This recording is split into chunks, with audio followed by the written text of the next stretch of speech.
Estamos estudiando el libro de Colosenses.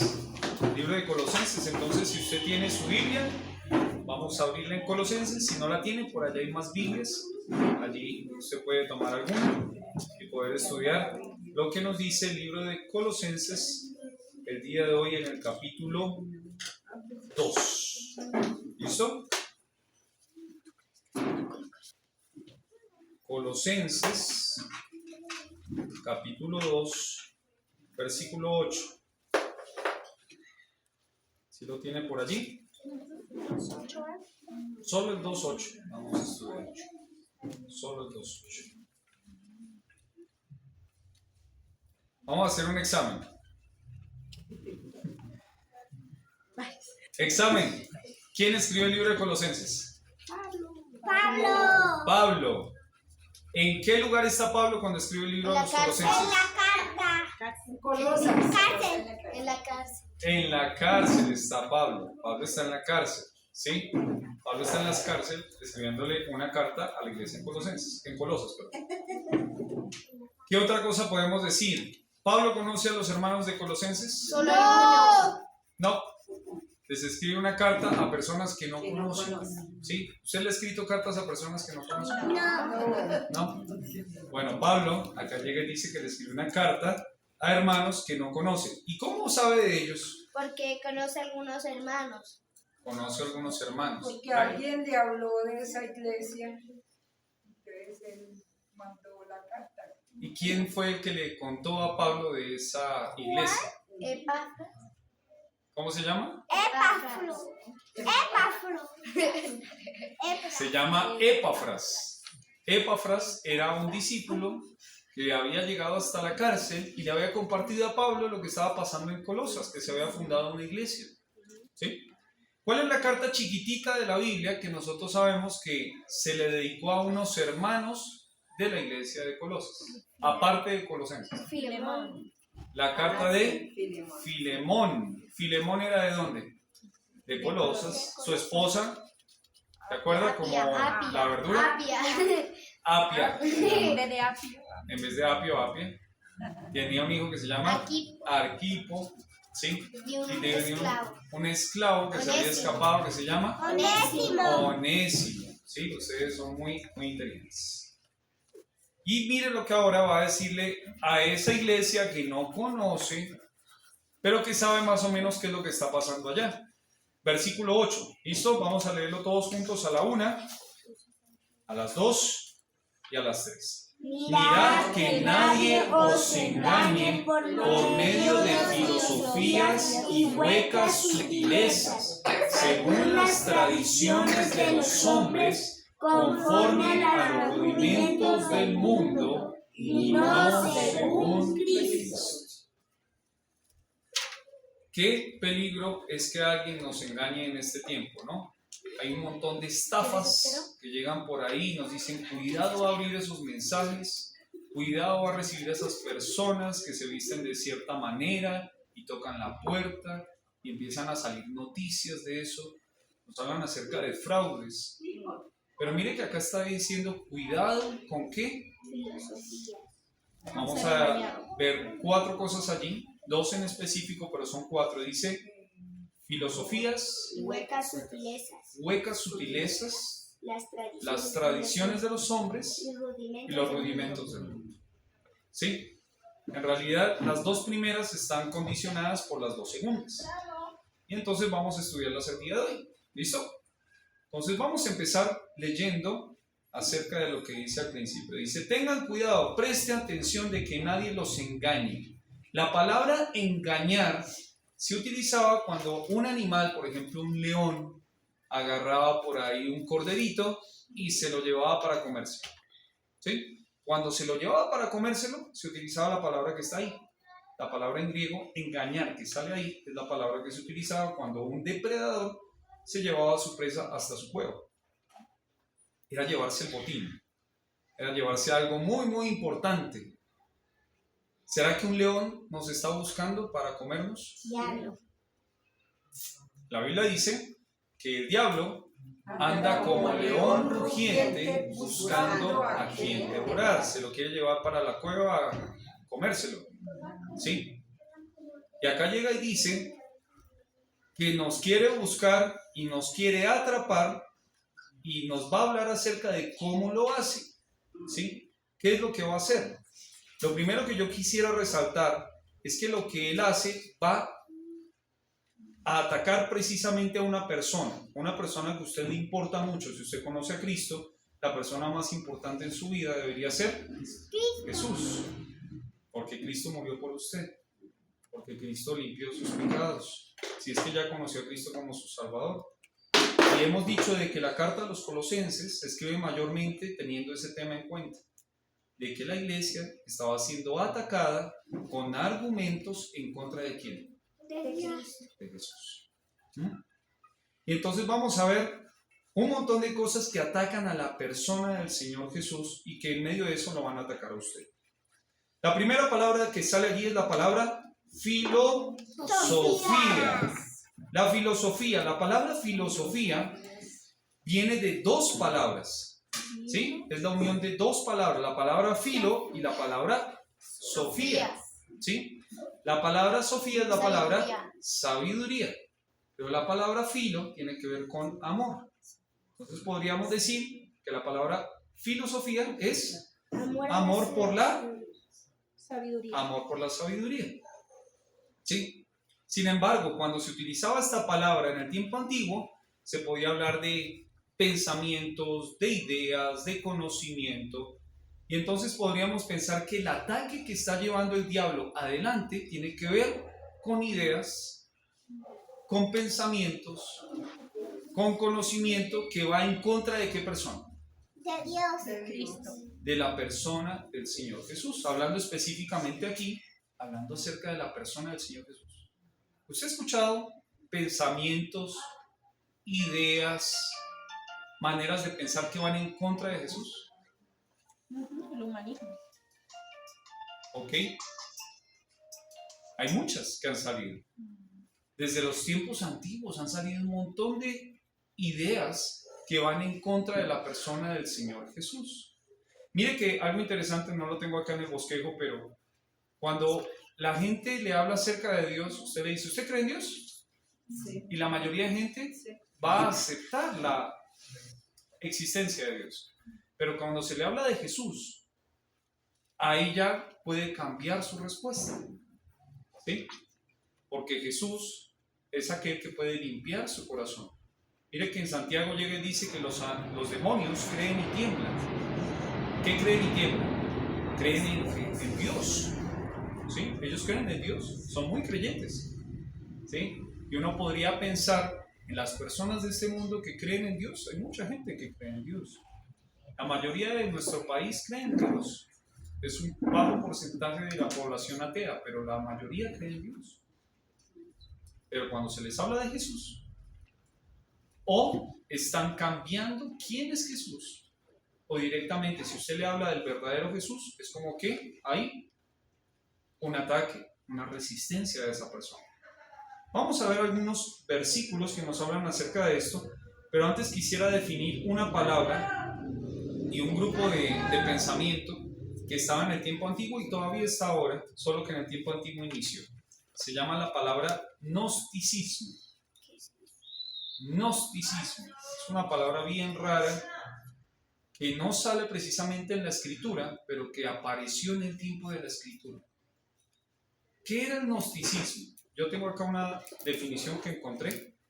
Dice, es una doctrina filosófica y religiosa que surgió en los primeros siglos del cristianismo. Combina elementos de la religión cristiana, judía y oriental. El gnosticismo enfatiza la búsqueda del conocimiento como vía para la salvación, a diferencia de la fe en el perdón a través de Cristo que predica la religión cristiana. Esa es una definición que yo encontré, así textualmente se la estoy leyendo. ¿Qué quiere decir el gnosticismo? Entonces, la palabra gnosis tiene que ver con conocimiento, ¿sí? Había mucha gente que creía que teniendo más conocimiento, creciendo en todo lo que eran las ramas del saber, podía llegar a cambiar la persona, podía ser salva. Y entonces, ¿qué empezaron a hacer? Empezaron a mezclar conceptos del cristianismo, del judaísmo, de religiones orientales, pero todo teniendo que ver con que si usted conoce más, si usted sabe más, usted puede llegar a tener salvación. Se les decía a los iluminados, ¿sí? Aquellos que podían llegar a tener una relación con Dios. ¿Y será que eso dice la Biblia? No. Usted no se salva por saber mucho, ¿sí? Usted se salva por una persona que es la persona del Señor Jesús.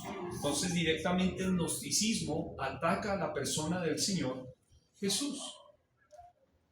Mira lo que dice en Colosenses, ahí usted está en Colosenses 1:19.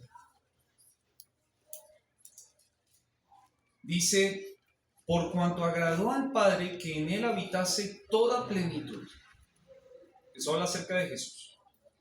Y por medio de él, o sea, acerca de Jesús, reconciliar consigo todas las cosas, así las que están en la tierra como las que están en los cielos, haciendo la paz mediante la sangre de su cruz.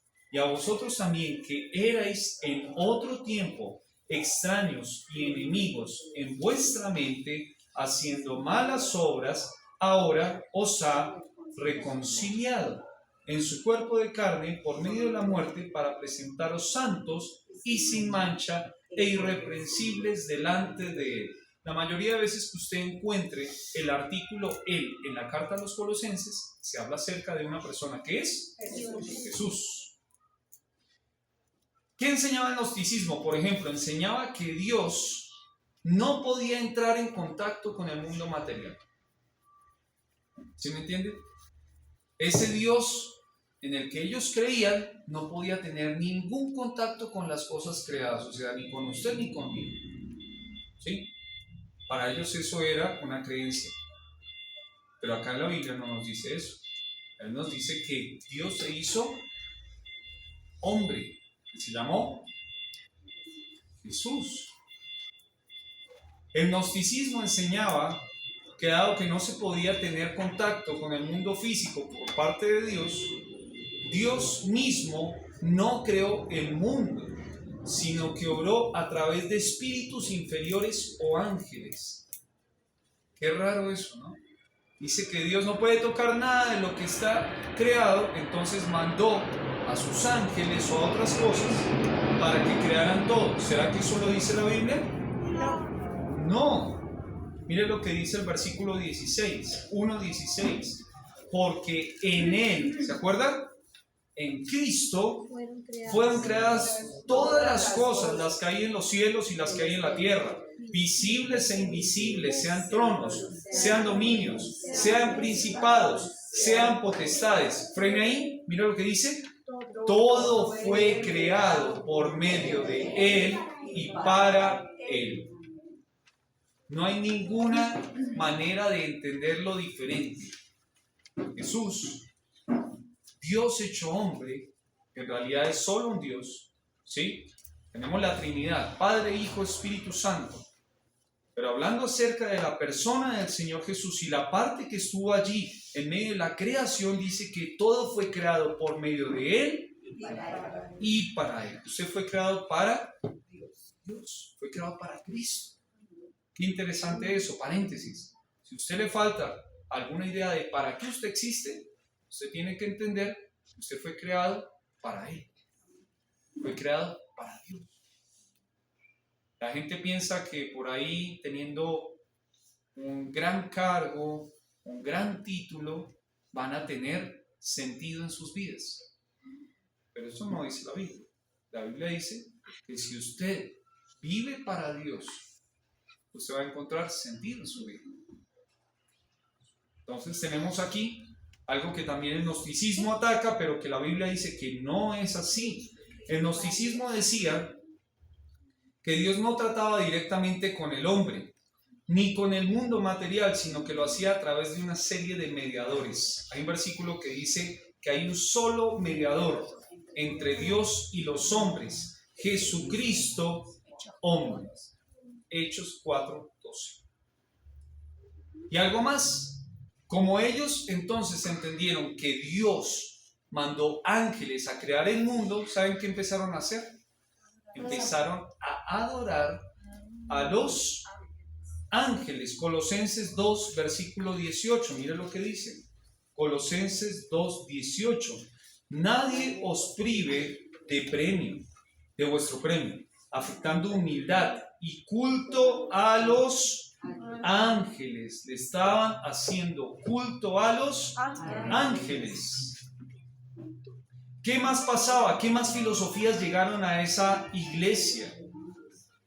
La iglesia de Colosas sufrió también porque llegaron un grupo que eran los judíos, los judaizantes. Ellos querían que todas las personas se hicieran judíos y entonces empezaron a enseñar, por ejemplo, miren lo que dice el versículo 16, capítulo 2, versículo 16, dice: por tanto, nadie os juzgue en comida o en bebida, o en cuanto a días de fiesta, luna nueva o días de reposo. La Biblia dice que eso no es algo bíblico, ¿sí? Cuando Cristo llegó a este mundo, estas cosas que eran sombra de lo que habían de venir, se acabaron, ¿sí? Nosotros tenemos todo lo que es el Antiguo Testamento, y en el Antiguo Testamento se había enseñado cosas que llegaron a cumplirse en la persona del Señor Jesús, pero que ya no hay ningún motivo. Por ejemplo, acá llega y dice, paréntesis también, esto no es del tema, pero dice: por tanto, nadie os juzgue en comida o en bebida, ¿sí?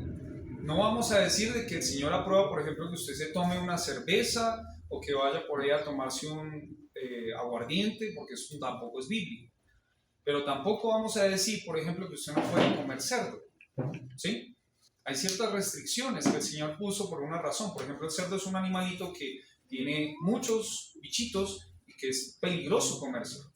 Sin embargo, la Biblia dice que ahora usted puede orar y darle gracias a Dios por todos los alimentos que existen, ¿sí? No hay restricción. Por ejemplo, en el tiempo de Semana Santa, usted sabe que por aquí en Colombia se deja de comer ¿qué cosa? Carne. ¿Y qué se come mucho? Pescado. ¿De dónde salió eso? Porque acá llega y dice: nadie os prive en comida o en bebida. No hay razón para esas leyes, y más aún si no tienen fundamento bíblico. Acá hablaba acerca de días de fiesta, de luna nueva, de días de reposo, y todo hace referencia a lo que pasaba con el pueblo de Israel. También llega y dice en el versículo 21, capítulo 2, versículo 21, dice: tales como no manejes, no gustes, ni aun toques, en conformidad a mandamientos y doctrinas de hombres, cosas que se destruyen con el uso. Todas estas cosas estaban influenciando la vida de la iglesia en Colosas. ¿Y qué tenía que hacer la iglesia? Mirad, cuidado de que nadie os engañe. Y acá llega y dice: por medio de filosofías. ¿Será que nosotros tenemos que tener cuidado acá en la iglesia con que lleguen filosofías que vayan en contra de Jesús? Sí. Hay muchas ideas que andan volando por acá, por Colombia, por Bogotá, que están en contra de lo que dice la Biblia y en contra de la persona del Señor Jesucristo. ¿Sí? Por ejemplo, mi hija acá llega y dice acerca del Big Bang. Ese es un conocimiento que le enseñan a nuestros hijos y que ya se toma como una verdad clara, ¿no? Bienvenida, hermana Rosita. Y tenga cuidado, porque la Biblia no dice eso. O la evolución, ¿será que todos venimos del mono? Pues usted, yo no sé si usted viene pensando esto, pero yo le quiero decir que la Biblia no dice eso. La Biblia dice que fuimos creados a imagen y semejanza de Dios. ¿Sí? Tenemos la imagen y la semejanza de Dios. Entonces, Acá yo tengo una pregunta. ¿Qué filosofías de este tiempo distorsionan a la persona del Señor Jesús? Que Jesús es una persona. Por ejemplo, hay mucha gente que dice que Jesús fue una persona más que vivió en este mundo. ¿Será que eso cambia lo que dice la Biblia del Señor Jesús? Sí. Sí, porque el Señor Jesús fue Dios hecho hombre que vino a este mundo. Si solo fuera una persona el Señor Jesús, ¿qué cambiaría en la Biblia? Todo.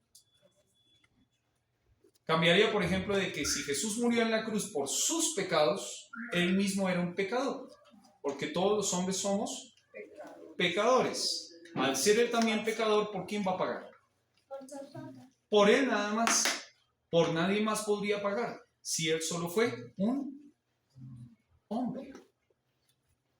Vio la importancia de no cambiar lo que dice la Biblia acerca de lo que es el Señor Jesús.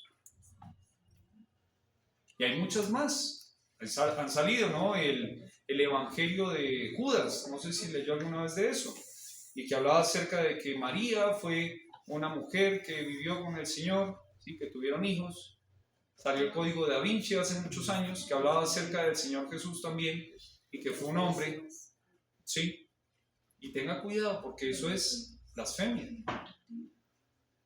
Blasfemia es atacar a la deidad de Dios, en este caso a la deidad de Jesús. Tenga cuidado con lo que le enseñan y lo que le enseñan a nuestros hijos. Número 2. Dice en el versículo 8, capítulo 2, versículo 8, dice: mirad que nadie os engañe por medio de filosofías y huecas sutilezas. La palabra hueco, ¿qué le suena? Algo que se cae. Un hueco, un lugar enorme. Si usted toca ahí, está hueco, hay algo que ahí tiene un vacío, ¿sí? Acá llega y dice algo vacío, pero dice sutilezas. ¿Qué es sutileza? La palabra sutileza, como yo le he dicho, el Nuevo Testamento fue escrito en griego. La palabra sutileza es la palabra fraude. Un fraude. Esa sí la conocemos, ¿no? Un fraude vacío. Un fraude sin contenido. La mayoría de fraudes son así. Son cosas que se nos proponen, que parece que eran muy buenas, pero que terminan siendo vacías. No había nada de valor allí. Era un fraude. Ha habido muchos fraudes en la historia. Muchos. Pero saben, a la iglesia también se le ataca con fraudes. Por ejemplo, miren lo que dice Mateo capítulo 13, versículo 22. El que lo tenga, si por favor lo puede leer, que dice Mateo 13, 22. Un fraude de los que nos dice la Biblia. ¿Qué dice? Dice: el que fue sembrado entre espinos, este es el que oye la palabra. Pero el afán de este siglo y el engaño de la riqueza ahogan la palabra y se hace infructuosa. ¿Qué fraude nos habla acá la Biblia? Riqueza. El engaño. El engaño de las riquezas. La misma palabra sutileza que aparece en el libro de Colosenses, acá aparece traducida como la palabra engaño. El engaño de las riquezas, el fraude de las riquezas. ¿Sabe que mucha gente se le iluminan los ojitos al ver mucha plata? Yo creo que a la mayoría de nosotros, si nos colocan un maletín lleno de plata, lleno de dólares, como que, uy, ¿y eso? Puede llegar a cambiarme la vida, podría comprarme muchas cosas, podría, no sé, irme de viaje, un carro, muchas cosas. Pero ¿sabe? Eso es un fraude, cuidado. El fraude de las riquezas, no es que las riquezas sean malas, pero si usted piensa que las riquezas de este mundo van a llenar su corazón, usted se está metiendo en un fraude. Porque el fraude, las riquezas, no van a llenar su corazón. La Biblia dice que raíz de todos los males es el amor al dinero. No es que el dinero sea malo. Si usted tiene un buen trabajo, si usted ha ahorrado y tiene una cuenta bancaria en donde tiene dinero, no es algo malo. Lo malo es que usted crea que eso va a llenar su corazón y que usted ame esas cosas. Eso va a ser un fraude. Miren lo que dice en Segunda de Tesalonicenses capítulo 2, versículos del 9 al 10. Segunda carta a los Tesalonicenses capítulo 2, versículos del 9 al 10. Y que lo tenga por favor también, si lo quiere leer, ¿qué dice? Dice, inicuo cuyo advenimiento es por obra de Satanás, con gran poder y señales de prodigios mentirosos, y con todo engaño de iniquidad para los que se pierden, por cuanto no recibieron el amor de la verdad para ser salvos. Amén.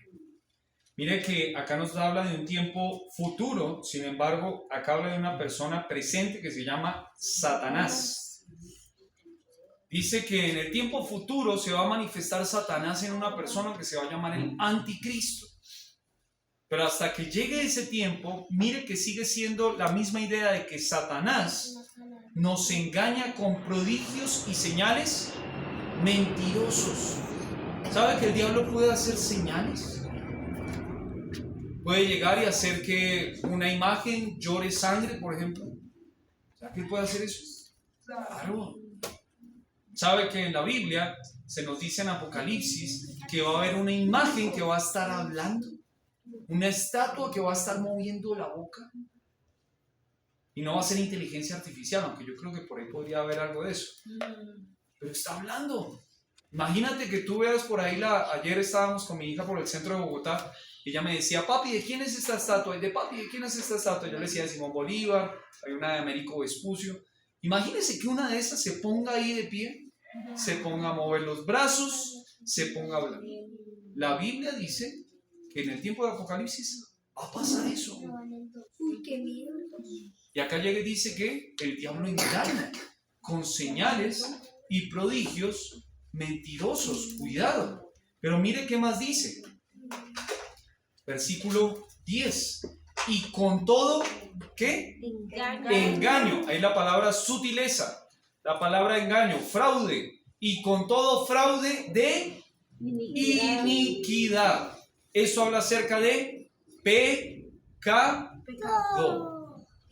¿Sabe que el pecado es algo que a la vista no es algo que nos parece malo al principio? La mayoría de gente peca no porque no le guste. La mayoría de gente peca porque le gusta. ¿Sí? Porque nos parece algo atractivo. Por ahí por la emoción del momento, por probar algo que no hemos probado, por una insatisfacción que hay en el corazón. Y se nos presenta una situación de pecado y pensamos que eso va a ser algo bueno, pero era algo malo, era un fraude. La tentación es así. Llega a la vida mostrándose muy buena, pero no era así. Fraude. Santiago lo dice de otra manera. Dice que cuando alguno es tentado, no diga que es tentado de parte de Dios, porque Dios no puede ser tentado por el mal, ni Él tienta a nadie, sino que cada uno es tentado cuando de su propia concupiscencia es atraído y seducido. Y la palabra que sale allí es la misma que se utilizaba allí en Colosenses 2:8, hablando acerca de un cazador, uno que está buscando atacar a alguien poniéndole por ahí una trampita. Cuando una persona iba a pescar, tiraba la cañita y le colocaba en el anzuelo algo que le gusta a los pescados y se empieza a mover así. Y entonces, cuando la muerde, ¿qué pasó? Estaba el anzuelo y pescó a uno. El diablo es un gran pescador.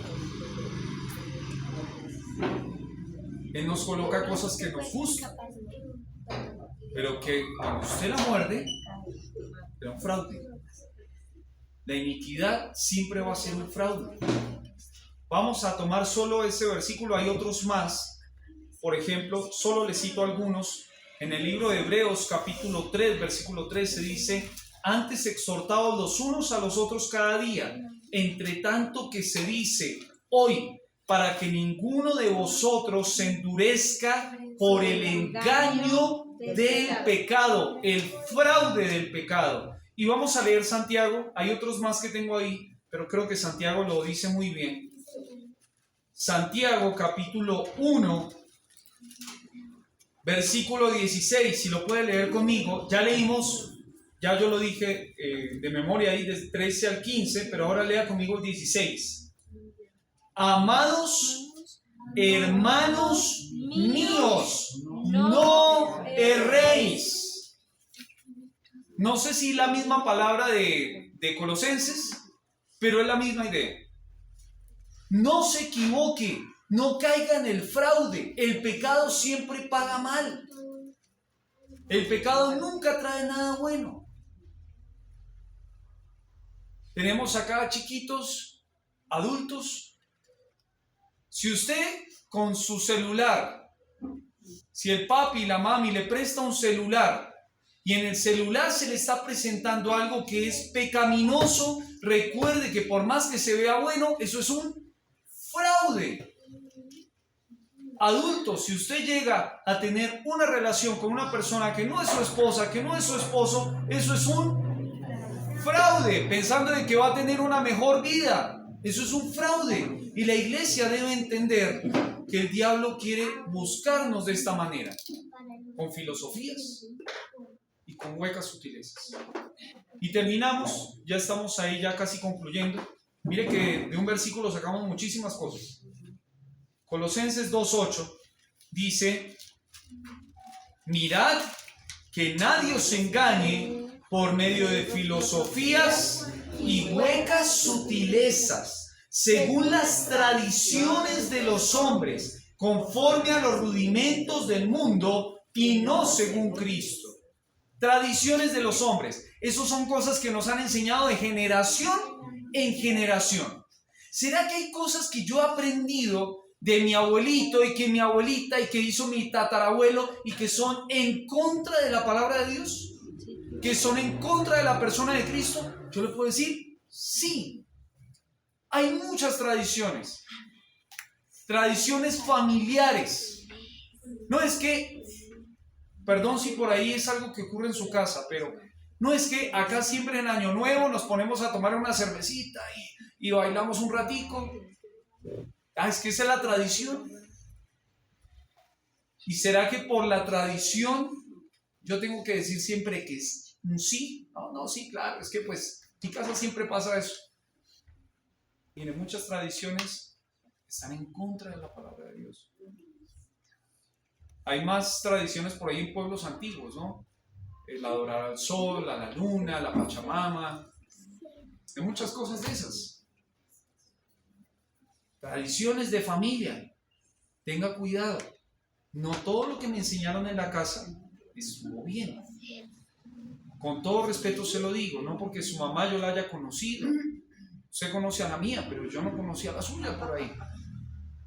Pero no todo lo que nos enseñan en la casa, en familia, necesariamente es algo bueno. Por eso yo lo tengo que filtrar con la palabra de Dios.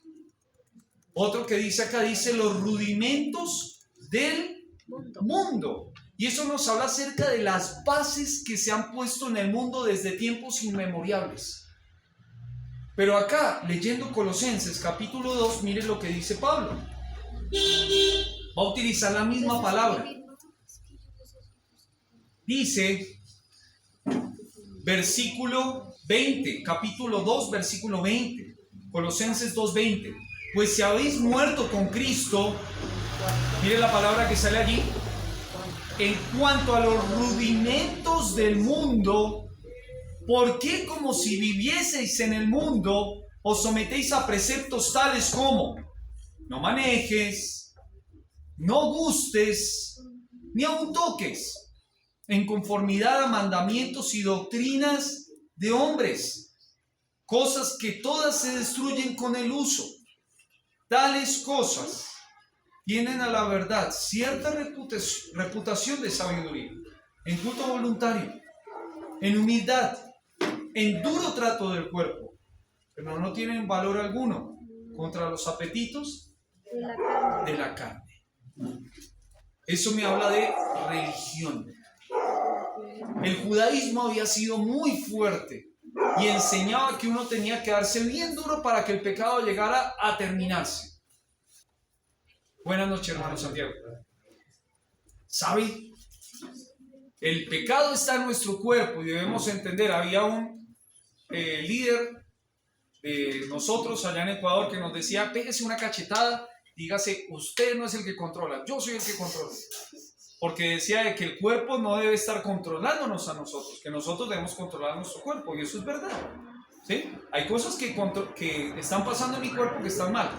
Le digo una para que los niños me entiendan. Por ejemplo, si uno está metido en la cama y está calientico y tiene mucho sueño, pero toca despertarse porque toca ir al colegio o toca hacer alguna cosa, ¿qué toca hacer? Hay dos posibilidades: una, que usted le siga haciendo caso a su carne y quedarse calientico, o levantarse porque toca irse al colegio. ¿Sí? Hay cosas que toca hacer. Ustedes en el trabajo, lo mismo. Hay cosas que me pide mi cuerpo, pero que no son precisamente buenas. Pero ¿qué pasa con la religión? La religión llegaba y decía: no guste, no maneje, no toque, no esto, no aquello, y empezaba a poner un montón de leyes. La pregunta es: ¿será que la ley va a cambiar mi corazón? No, la ley no es mala. La Biblia dice que la ley no vino para ser abrogada, sino que la ley me debe llevar a una persona que se llama Jesús. Porque cuando usted llega y recibe un mandamiento, porque ahí en la Biblia dice: no dirás falso testimonio ni mentiras, por ejemplo. Y usted llega y dice: pero yo me saben mentiras, soy mentiroso, he dicho mentiras muchas veces. Usted no ha dicho mentiras. Y dice que el que incumple un mandamiento se hace culpable de todos. ¿Qué hacemos? Cuando nosotros nos vemos así en esa incapacidad, tenemos que mirar a alguien que sí cumplió toda la ley, que se llama Jesús. Y entonces la ley me lleva a Cristo. Pero la ley no cambia mi corazón. La religión no cambia mi corazón. Por venir a una iglesia y sentarse en un lugar, su corazón no va a cambiar. El que cambia su corazón se llama Jesús, porque murió por usted. Y sabe, pues pensando en esto, hay mucha gente que vive detrás de una religión X o Y. Acá en nuestro país tenemos una muy fuerte, pero hay muchas más que nos proponen obras para cambiar el corazón, y eso no cambia el corazón.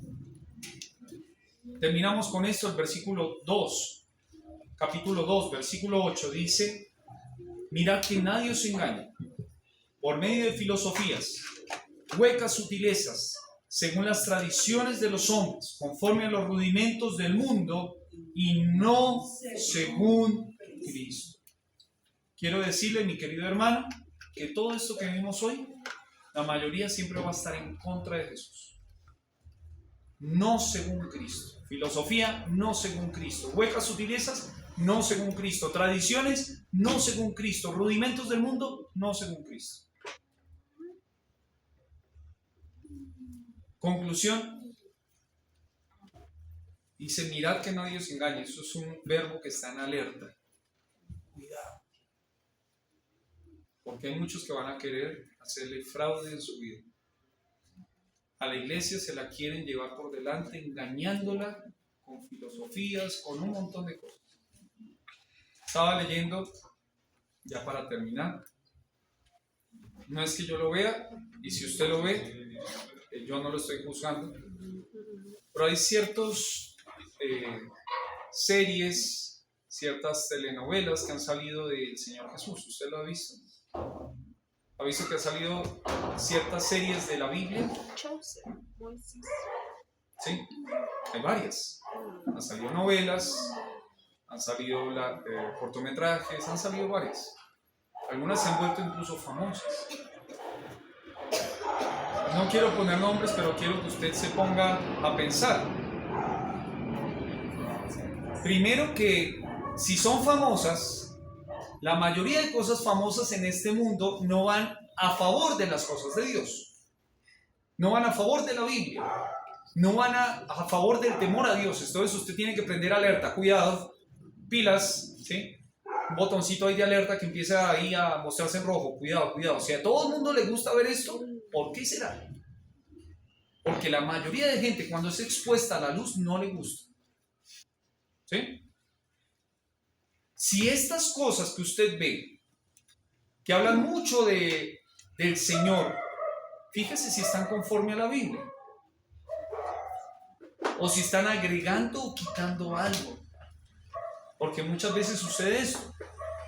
Si se promociona algo que va a favor de las cosas de Dios, entre comillas, puede ser que por ahí están agregando algo o quitando algo de lo que es la Escritura. Y sabe que la Biblia dice muy claramente en Apocalipsis 22, maldito todo aquel que le agregue o le quite a lo que está escrito. El Señor lo dice. Cuidado.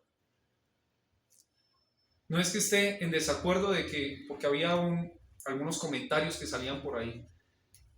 Hay mucha gente que se pone a pelear por esto y no es la idea. No, es que usted está en desacuerdo. Imagínese estar viendo una telenovela de no sé qué y mira, estamos viendo de Jesús. Hasta cierto punto puede ser aceptable ese argumento. Pero cuidado, porque el ladrón y el león saben muy bien cómo engañar. Muy bien. Y si no puede quitarnos al Señor Jesús de la vida, va a presentarnos a uno que no es el real. Va a presentar a uno que por ahí no es precisamente algo muy bíblico. Por eso yo tengo que ir a la fuente, a la Biblia. Tenga cuidado con los fraudes. Y vamos a dejarlo hasta ahí. Yo quisiera también preguntarle si usted ya conoce a ese Jesús de la Biblia. O si lo están engañando, si ya lo han estado engañando. La Biblia dice que Jesús es el Hijo de Dios que vino a este mundo hace 2000 años, pero que fue profetizado desde el primer libro de la Biblia. Allí puesto de que iba a venir un Mesías para salvar a todos en este mundo, porque teníamos pecados. Y la paga del pecado es muerte. Y si usted se llega a morir, por más que Dios sea un Dios de amor, usted no puede entrar al cielo así. Y por eso es que Dios envió a su Hijo a morir en una cruz para limpiar nuestro corazón. Y si usted cree en Él, la Biblia dice Juan 3:16, que usted puede ser salvo. De tal manera amó Dios a este mundo, que ha dado a su Hijo unigénito para que todo aquel que en Él cree no se pierda, mas tenga vida eterna. Ese es el Jesús de la Biblia. Y es un pequeño resumen, porque en realidad hay tanto que decir de Jesús que nos quedamos cortos. Vamos a cerrar los ojitos, vamos a orar.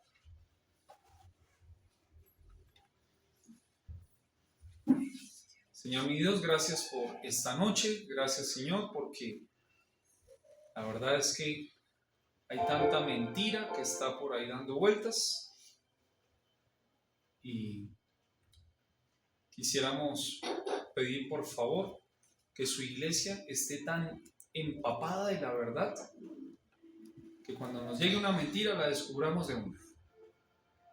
Que nos demos cuenta de que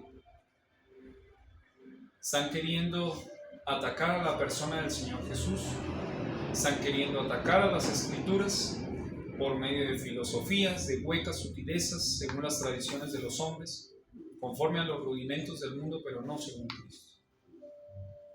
Lo que le pasó a la iglesia en Colosas fue difícil, pero sigue siendo algo que pasa en el día de hoy. Las tácticas han cambiado. Por ahí no está ya Sócrates o Platón o tantos filósofos que había de ese tiempo ahí enseñando. Pero siguen rondando pensamientos que muchos de ellos van en contra de la persona del Señor Jesús. Y rogamos, Padre, para que cuando lleguen estos pensamientos podamos estar preparados para poder decir por qué creemos en Jesús. ¿Por qué creemos en su palabra? ¿Por qué creemos en usted? Y ruego que si alguno de los que está aquí todavía no ha creído en Jesús como su Salvador, usted toque su corazón el día de hoy. que pueda darse cuenta que necesita a Jesús. Gracias por este tiempo, en el nombre de Jesús. Amén.